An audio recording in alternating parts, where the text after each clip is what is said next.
Hey, I know it's already been said once before, but the EBCA is a wonderful clinic to attend. I've attended every year that I've been doing this for a living. I've spoken twice. I haven't been asked again after the last time because I ended my speech with a joke. I now realize I have no chance at ever getting the ethics award in coaching. So I thought I'd share you that joke. All right, so in Wisconsin we love ice fishing. You know, so grandfather and grandson go out to ice fishing. They set up the shanty. They cut open the hole in the ice. They sit down on their buckets. They get their tip-ups in the water, and finally Grandpa grabs the cooler, pops open a beer, because that's what you do. You fish and drink in Wisconsin. And after he takes a sip, he says, "Oh, that tastes good."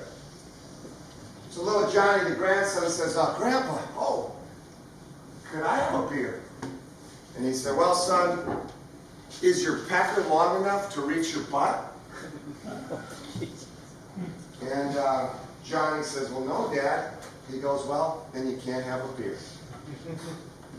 Johnny's upset, he's disappointed, but he's fine. He's going to move over. He's resilient because he went to the ranch, and he's okay. About an hour passes, and Grandpa starts a cigarette. Takes a big puff, exhales. And Johnny sees that and says, "Grandpa, can I have a cigarette? I'd like one. That looks really good." And Grandpa says, "Well, is your pecker long enough to reach your butt?" And he, understanding the result, he says, "No, Grandpa, I'm not." He says, "Well, then you're going to have to wait." About an hour passes again, and now Johnny grabs into his lunchbox and grabs some chocolate chip cookies made by Grandma. All right?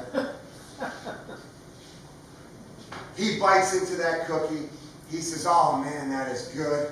And Grandpa says, "Is that one of Grandma's cookies?" And he says, "Yeah, Grandpa, it is." He goes, "Could I get one?" He goes, "Well, Grandpa, does your pecker reach all the way around to your butt?" And Grandpa says, "Well, yes, Johnny, it does." He goes, "Well, then go screw yourself. The cookies are mine." So, before we start on catching, I also want to show you my notes. This is an amazing clinic, all right? And if I have a strength, I think my strength is that I can take a complex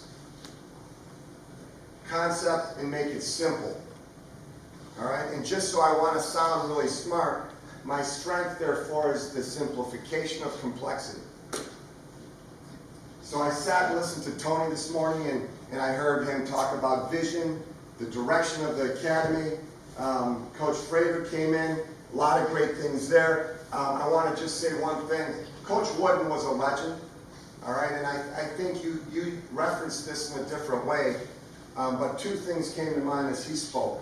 First of all, it's less about the X's and O's and more about the Jim and Joes. Right, we're in this for the interaction and the relationships with the student athletes. That's why we're in it.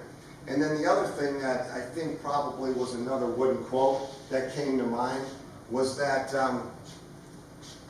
until your students know you care, they don't care about what you know. Two things that I think bring it home for me. All right. Then we had George came in and talked about the exchange program. Coach Strom did a wonderful job. Hey, believe me, if you're not sure and you can't follow everything he does, don't feel alone.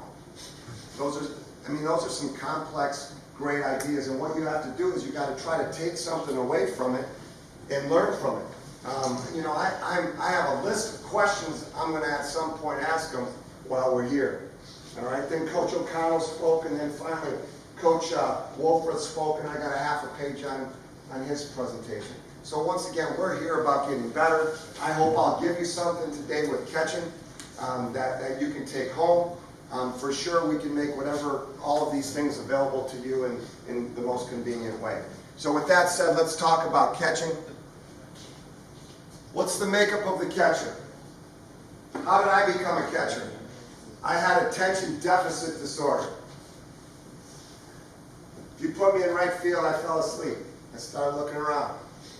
So my brother, who was the coach of our team, he said, you know what, I'm going to put that jackass behind the ditch, because if he doesn't pay attention, it's going to hit him square in the nose. Okay? Later, I stopped catching. I became a shortstop. So in high school, I was a shortstop and pitcher, and then when I came back to college, I became a catcher again. I share that because I think as a catcher, if you understand catching, you understand the game. I still believe behind every great pitcher, there's a great catcher, and I hope we can understand that. And I'll put it to you this way. The catcher needs to be the leader of the team. The easiest way for me to describe it is to use the idea of the quarterback in American football. All right? I was a quarterback in high school. Almost every play, we came out of the huddle, and one of my running backs would ask me, hey, which way do I go on this play? I said, well, you got to go over there. Remember, you got to get that H block, and then it will come over there. Oh, yeah, all right, good. The quarterback knows what's going on the offensive side. He knows what the tackles are doing. He knows what the wide receivers should do. He knows what everything's happening, right? That's what the catcher needs to understand. The catcher is responsible for not only calling pitches and catching, but they're responsible for making sure the pitcher covers first, that the pitcher backs up third, that the shortstop understands the bunt coverage wording. So there's a huge responsibility. So make sure he's a leader. With that said, you can't lead without talking. Every year I have a lot of people call me up, Coach, hey, I got a guy for you, man. He is great. He's a leader. I said, well, tell me about him. Well, how's he lead? Oh, he shows up on time. He works his butt off. He's very receptive to my coaching. And I said, so you say he's doing what he's supposed to do. That doesn't make him a leader. A leader makes the people around you better, and that's your catcher. He's a hard worker. He's tough. He's selfless. He's an everyday player. Pitchers at our level probably pitch 1 in 4 days. At the major league level, 1 in 5 days or 6 days. So hey, if I'm going to invest some time, I'm going to invest it right here. What are my priorities of duties? What do catchers do? What's the most important thing, Tony, he has to be able to do? It's called the catcher. Take care of it. Receive. It's called the catcher. He has to catch. It's called catching, not fetching. Right? His job is to catch. Not only good pitches, but every pitch. Every pitch. And I think it's not about the physical abilities at that point. Good catchers, ones that can stay through the whole game and not let those pass balls and wild pitches happen, it's because they're mentally preparing one pitch at a time. Each pitch they're expecting to have to work on. So when you see a lazy catcher, I don't think a catcher becomes lazy by what they do with their body. I think what I see as a lazy catcher starts with their mindset. They got to be ready to catch every single time. So they have to catch. They have to throw. They have to block. All right, now we put it in a slightly different order. I'd say you're a catcher first, you're a blocker second, you're a thrower third. Then you got to field your position, and then at the end of the day, then we want you to hit. And my best catchers have been able to do all of that and hit. But I do think, as far as what we're doing today, the hitting piece is last. Stance. I'm a big believer that my base, the feet are the key in almost everything we do. I think the feet and the base are important when we hit. I think they're vital when we field. And as a catcher, we spend a lot of time with their feet and their base. It all starts there. All right? What do I want them in? I want them in an athletic position with their toes slightly pointed out. And from this athletic position, we can slowly work them down into the stances that we need to get into. So it starts with their base. The weight is on the inside portion of their feet. Their knees are forward, and I want you to see that a little bit. If as I squat down, you see my knees are naturally forward. Just like a fielder, his knees are going to be forward. If they're not forward, they're going to struggle to react. And a lot of young catchers will get back here on their heels, and they'll be sitting kind of upright, or their feet will be together. We got to work on that. How many of you guys are young, coach, really youth catchers? What do you mean youth? Youth, under age of 12. Under the age of 12, physical strength and flexibility is an issue. They're going to want to put their feet together to catch because that's the easiest. So you got to spend a lot of time once again on that stance and base, and I'll show you the stances we teach. They must have good range. Like in everything we do in baseball, range means our ability to move laterally. Okay? Without that flexibility, and it starts with the base, we're going to struggle. And I'll show you as we go through the videos, you'll see our guys actually working on their range before the drill starts. Ultimately, our feet put the glove in position to catch it. So think about it this way. If I'm a shortstop, if my feet are in good position, then the hands can work. If the feet don't get to the ball, then I'm always either in a backhand or a forehand position, and I'm going to be less successful that way. So the feet, the base, that's what we're keying on. And as you go through the drills, I'll show you, I think, somewhat innovative way to get them in their position. First stance, signal stance. Notice how close their feet are apart. Notice that their knees are tight, pointed towards the pitcher.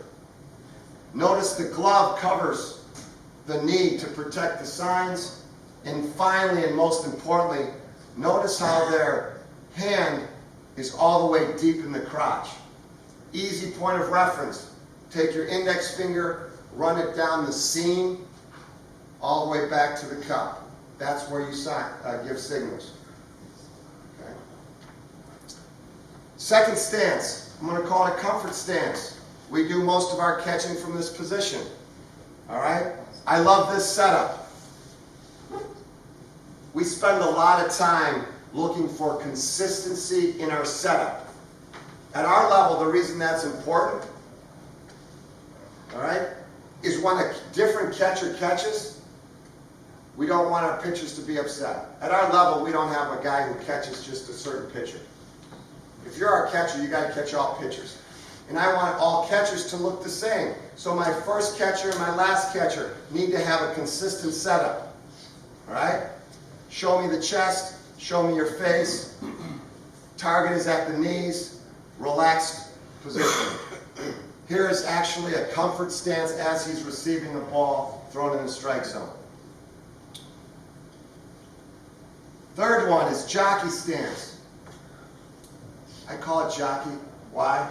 Because he's like riding a horse. So he's not all the way down, but he's not way up. All right? This one right here is a very athletic stance.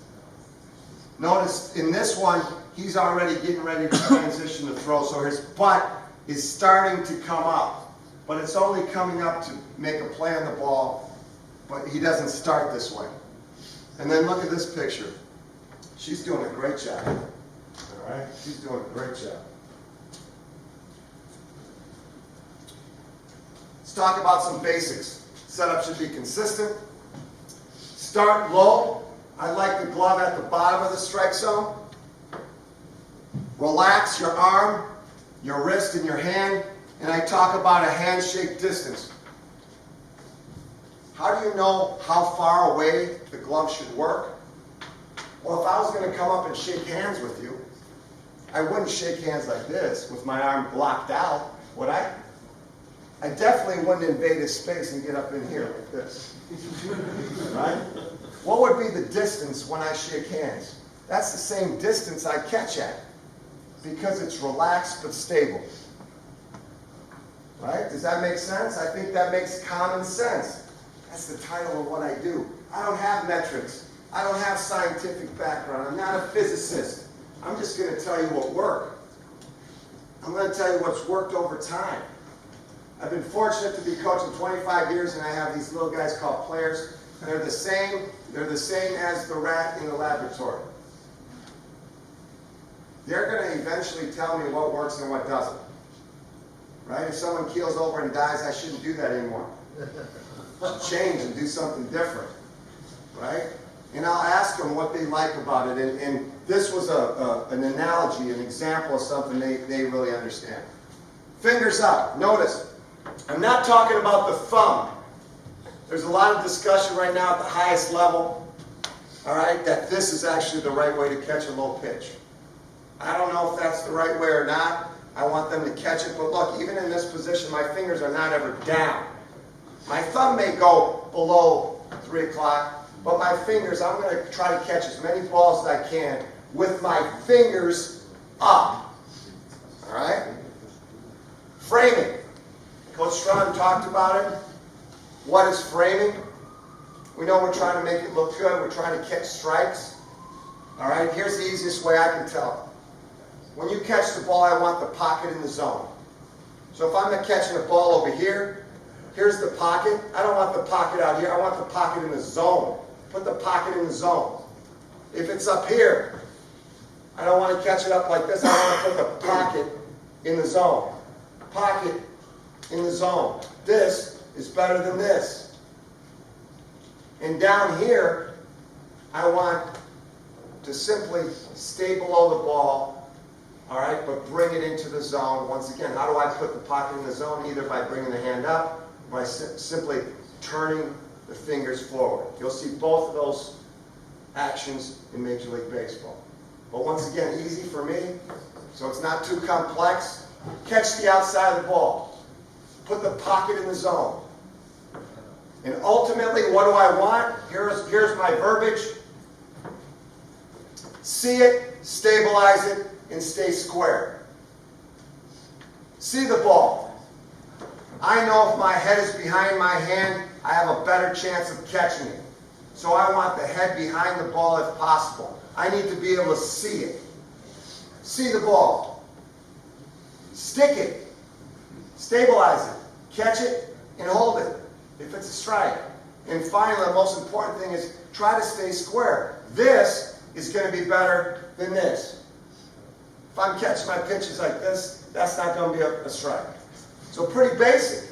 Put the pocket in the zone, catch the outside of the ball, see it, stabilize it, stay square to the ball. All right, so now let's get to some drills. This guy is 6'5". And I don't love that anymore. Back in the day, it used to be you wanted a big catcher. Then we got the athletic catcher. Now they're still pretty big. The bottom line is, can he catch? But he is bigger. And I think that presents a unique set of challenges for him. The biggest problem Norton will have here, all right? Ryan's biggest problem is his long legs. They're in the way a lot of times. So he's a catcher that, as we get to video, you'll see, he'll move his knees out of the way again.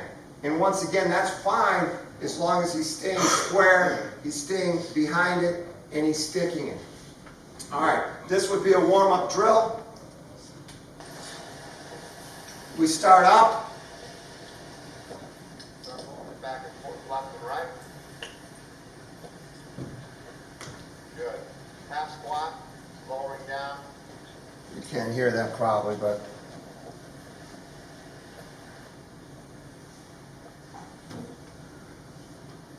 Good. Full squat.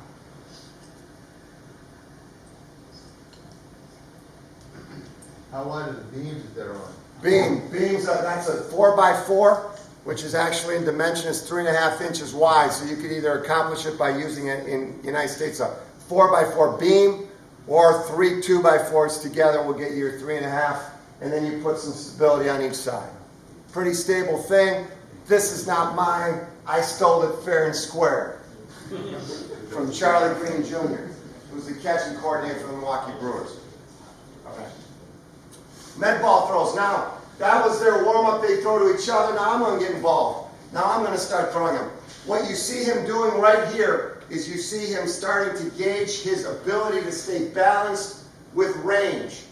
Do you see him reaching right there? And just before, when I start this, you'll see him go a little bit back and forth, and he'll be just checking range and balance. All right? Now he's ready. And at this time, now I'm going to throw it a little harder. I'm going to try to knock him off that board. What's he doing? See it, stick it, stay square.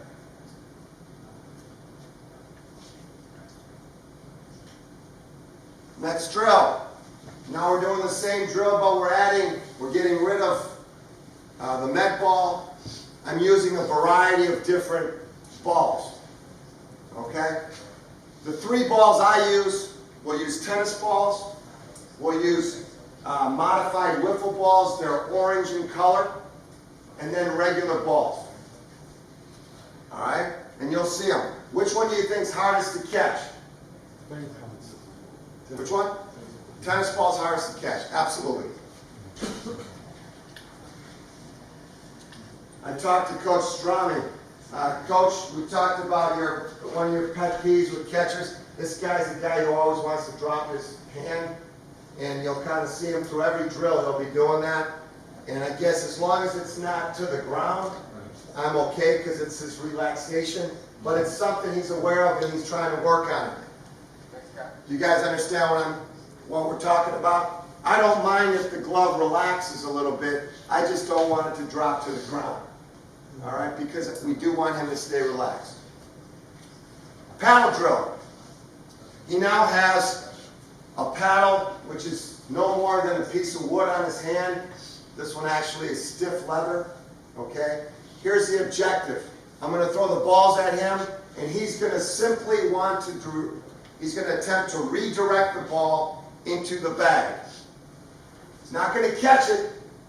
He's going to redirect the ball into the bag. So, if I throw a ball over here, and the bag's at the center, what's his hand position? Down tilt to the plate. If I throw it up here, down tilt. If I'm over here, he's going to have to put his hand in this position. And if I throw it low, I can't down tilt that one. What am I going to have to do on a ball that's at the knees? I'm going to have to get my thumb underneath it and kind of flatten up the paddle. Okay? The biggest problem with this drill is they're going to want to swat it. And you'll see them kind of starting to swat it. So if it gets too aggressive, that's not what we're trying to do. Okay? Right now.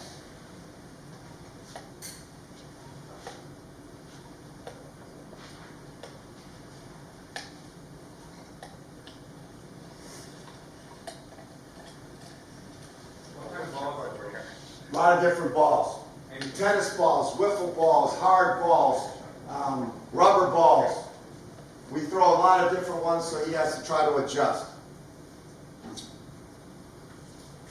Different catcher. Catch is a little bit different. Shorter, stubbier.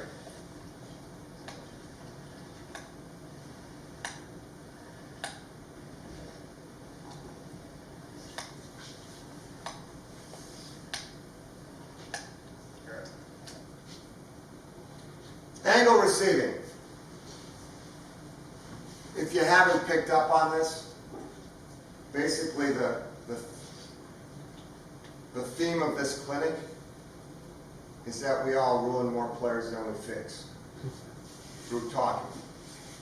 Right? I mean, that's the theme, and that's harsh because communication happens in a lot of different ways. So don't stop coaching them. But this is my attempt to get them in the right position. So what have I done? I've taken this beam and I've put it at a 45-degree angle in the right-handed batter's box. So it actually follows, it's parallel to that edge of the plate. So if this is square to the pitcher, I've just put my catchers like this. Okay? Now I'm going to throw balls to the zone, and he's going to try to get it behind that ball, stabilize it, and what are my cues? See it. So this is not seeing it. This is seeing it. Right? Stabilize it. and try to stay square. Put the pocket in the zone.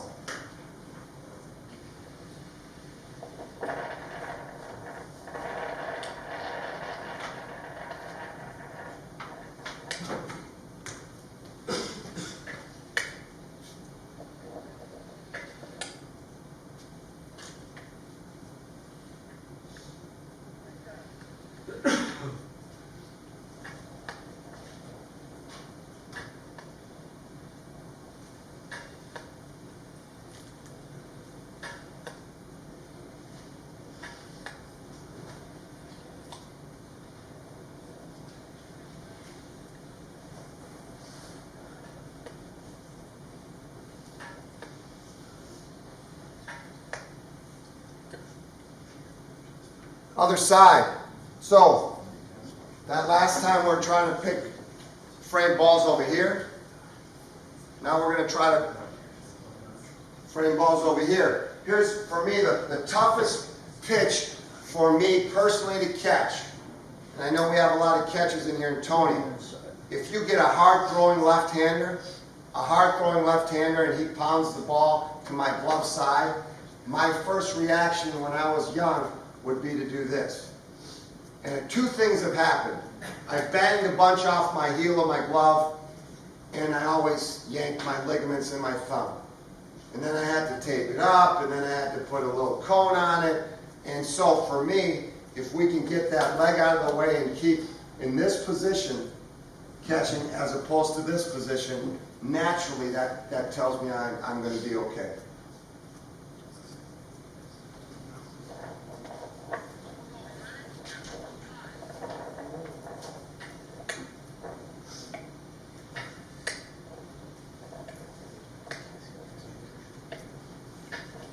By the way, it doesn't look fast, but the velocity right now is 88.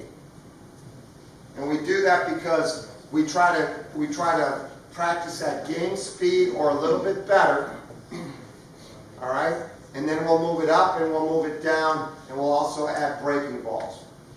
Okay? 88 is just above, a little bit above our average velocity. Most of my guys are 85 to 88. So I'm going to train at 88. We'll go to 90 as well. Other side. He's doing a good job of getting that leg out of the way. Which, when I was, who made that bullshit rule, Ron? I don't know. Someone who taught me catcher told me don't be moving your legs all over the place. So what? Guess what? I didn't move my legs. I don't know. It works for him. I think that's the biggest issue with catchers is their legs get in the way. Okay, we quickly move to this zone receiving. I think there's some critical zones. All right? I think the four corners of the box and then everything down at the knees. In my opinion, our catchers in the youth level struggle with balls low. All right? I think those are the ones where most of our catchers take strikes away. Most frustrating thing for a pitcher is to throw a well-executed strike at the bottom of the knees and the catcher to push the glove into the dirt and lose that. Okay? So we'll spend a lot of time on all of the zones, but in this case I think we're just working right or left. And I'll go both at the same time. Same catcher. You can see he's just a step behind on each one.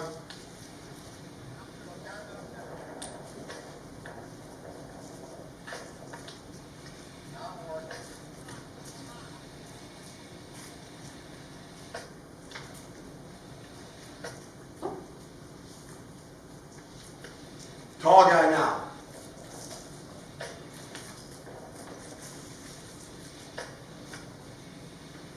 Now you see he's starting to put his knee down. That's fine. With no one on base, or even if there's a guy on base, if they're not running, I'm going to let him do what he needs to do.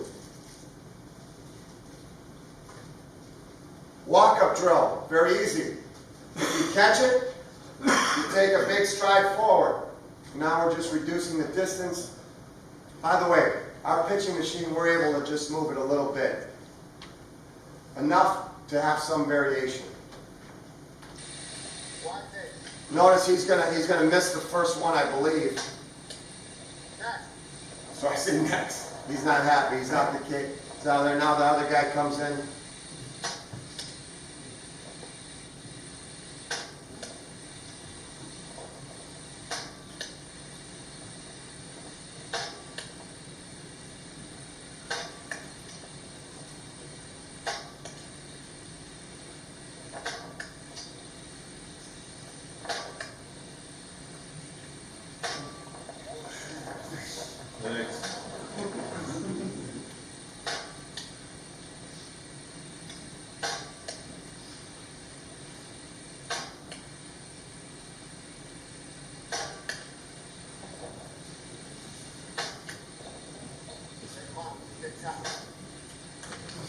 I'd like to quiet him down a little bit. You know, he's a long, lanky guy. He likes moving a lot. For me, it's kind of like that hitter who just always wants to do this. At some point, movement could be in the excess, right? It could take away from what we're trying to do. He's trying to find a rhythm. He's trying to be loose. That's what he's trying to do. But I get concerned to make sure I, get some basic relaxation, but that he's not moving too much. Biggest thing with blocking is anticipation. If you're the catcher, you called for the slider, didn't you? All right, so pretty basic, common sense. Look, if there's a right-hander on there and there's going to be a slider, if I'm going to block it, where's it going to be? To my right or my left? Right-handed thrower, he's throwing a slider, where's it going to be? Either middle of the plate or to the right side most of the time. If he loses his slider on the arm side, usually it's not very good and it's up. So as a catcher, I better be anticipating getting to the right of the ball. Do you remember the paddle drill? The goal of the paddle drill was to create an angle with your paddle to redirect the ball to home plate, right? That's all we're doing as a blocker. We're putting our body in a position to simply redirect the ball to where we need to go. Keep the ball in front. We talk about being able to cover at least 3 plates either way. Here's a big debate. Do we want to go forward to the ball, or do we want to kick our feet out? Either do we want to go knees in or kick out? That's a huge debate in a lot of different things. Right in Major League Baseball. I think Matheny was a kick out guy, had a great year in blocking, so they're like, what's wrong with that?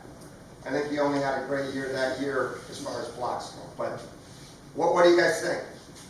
Depends on pitch.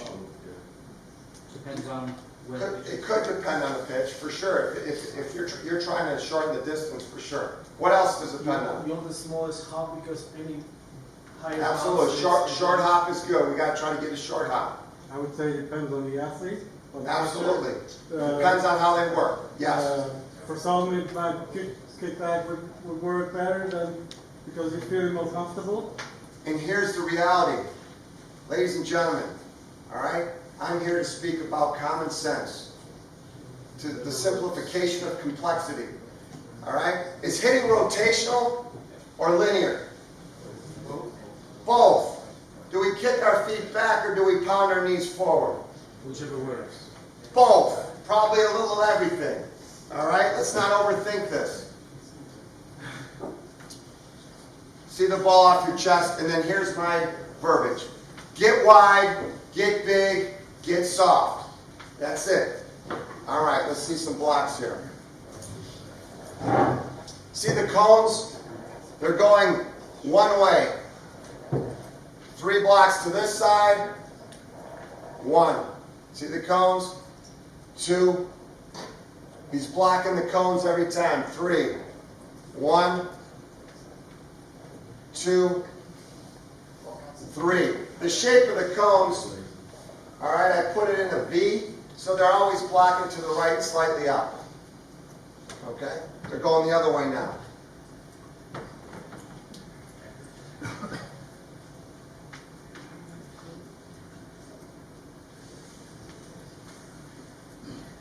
Remember what I said yesterday, if you can't do it without a ball being thrown at you, what makes you think you can do it in a game? All right, these are right, left, center blocks. So I'm going to use the lines down the first base side to create their orientation, right? And you'll see how they use that.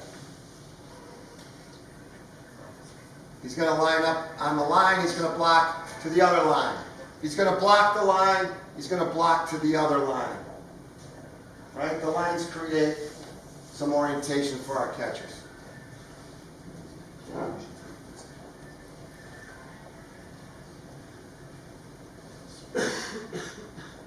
more time. 6'5" guy. We're going to work on his speed. Smaller, quick guy. Does a great job defensively. And then a guy kind of in between. All right, sit and get hit. We're going to use a lot of different balls. What's the easiest one? The hardest one usually to block and keep close to us? Tennis ball, unless a regular ball hits a piece of our equipment. And that's part of it. That's part of it.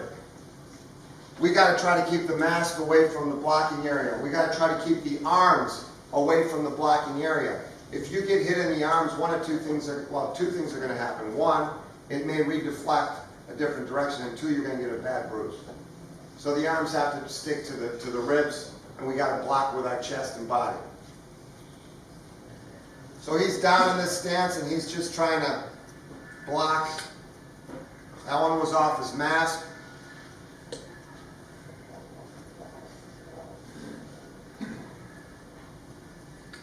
And you see how he put his nose on the ball? Just because I want him to get over the top. Once again, I stole that fair and square from Molina.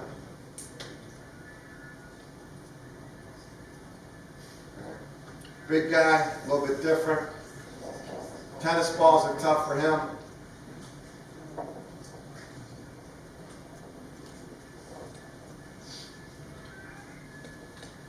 And of course we do front, we do balls to the right, we do balls to the left.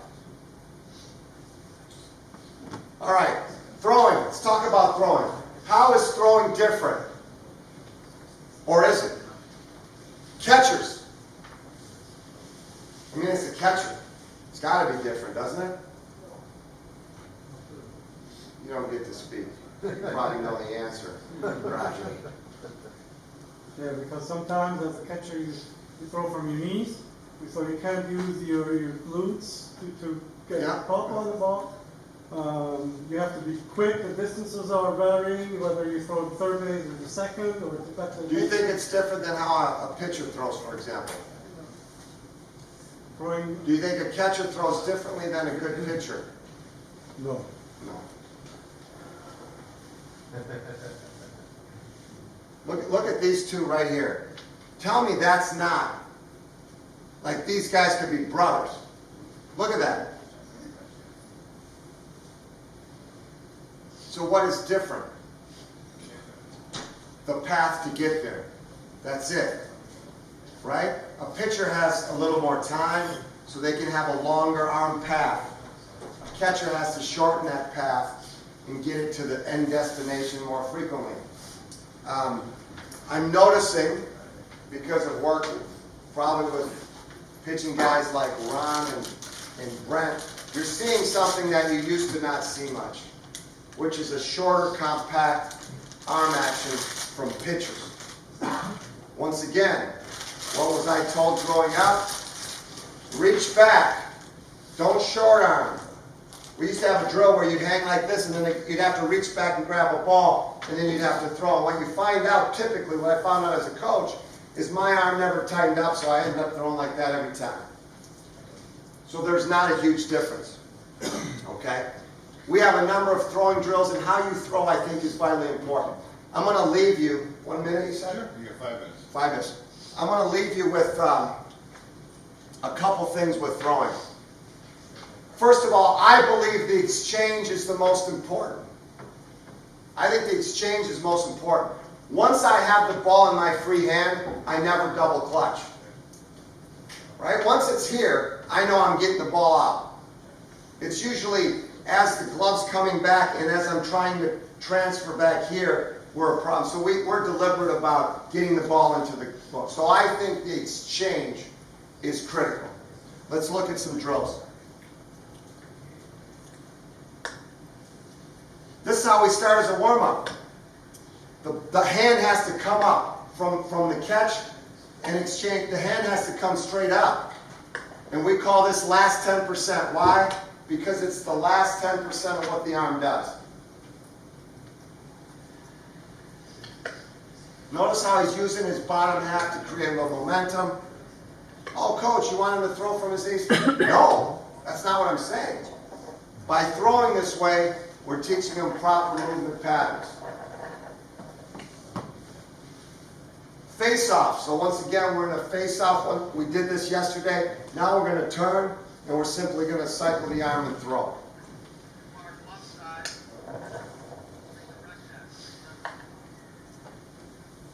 Notice how he's always going to try to exchange first, and then we go back into it. See how quickly he gets the ball into the...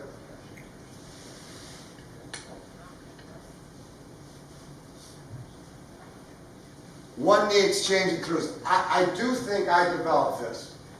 Ron, you could probably tell me I stole it from someone, but I think I developed this. I was trying to figure out an easy way without me talking to have them understand what the feet have to do. So what I realized was we used to do a drill, one knee drill like this, where you just simply stood up and got and went on a line. I said, well, what if we taught throwing by simply catching it there, closing and throwing when the ball's to the right. That's what he's doing on this side. And I said, okay, that makes some sense. Well, then how do I work on good feet the other way? I put the opposite foot forward, and I catch the ball like this. And now what am I doing? Toe to toe and make the throw. Back toe to front toe, make the throw. See how he's just stepping up, loading his right side and throwing. So balls, if I'm catching it, the ball is to my right, I'm going to simply catch the ball on my right side. I'm going to close myself off. I'm going to throw.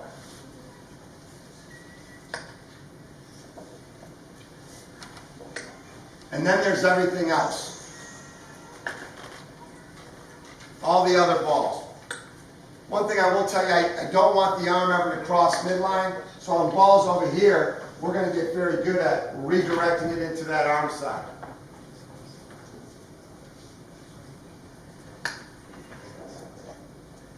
So now he's first doing the exchange, and then he's doing the throw and footwork. And then we'll put it all kind of a little bit quicker together.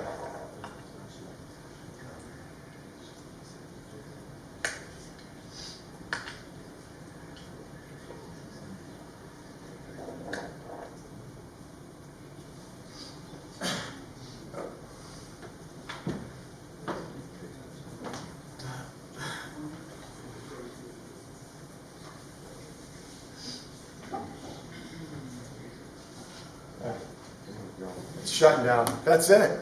How about that?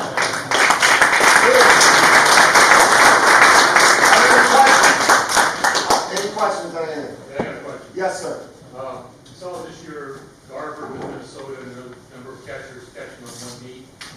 They said they quickened their release times. Do you have any feelings on that? They would actually do it even with men on third base. They would drop one day, one knee down, the other one at a 90-degree angle, catching balls, and it would increase his release times, his pop times. Well, I do believe that if you do things right and you generate a little momentum with the bottom half, that throwing from your knees is absolutely quicker. I think that's I'm not talking about dropping to both knees. I'm talking about the setup.